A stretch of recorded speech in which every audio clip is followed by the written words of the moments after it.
જે લોકો ભાજપની દલાલી કરે છે, જેને ભાજપની સરકારમાં પ્રમોશન જોતા છે, જેને ભાજપની સરકારમાં મોટા મોટા મેડલ જોતા છે, એને મેડલ ગોપાલભાઈ ઇટાલી આપશે, લોટાના મેડલ આપવાના છે જેને દલાલી કરી.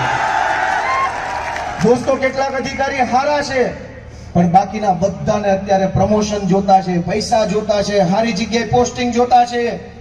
એમાં એને સરકારની દલાલી ચાલુ કરીશ. પણ જેટલી દલાલી કરવી એટલી કરી લ્યો. 27માં સરકાર બદલાય એટલે લાઈનમાં ઉભા રાખીને ગળામાં મેડલ લોટાના પહેરાવાના છે બધાને. આવું મોટું સ્ટેજ બનાવશું ને લાઈનમાં જ આવવા દેવાના, કોઈ ધક્કામુક્કી નહીં થવા દઈએ અમે. કમ્પ્લીટ વારો લેવાનો છે.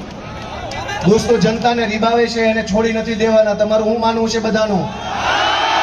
જેણે જનતાને દબાવવાનું કામ કર્યું, જનતાનું શોષણ કરવાનું કામ કર્યું, જેણે ભ્રષ્ટાચાર કર્યો, જેણે પૈસા લૂંટ્યા છે, એ બધાને મેડલ આપવો જોઈએ કે ન આપવો જોઈએ? કયો છે બધા મને?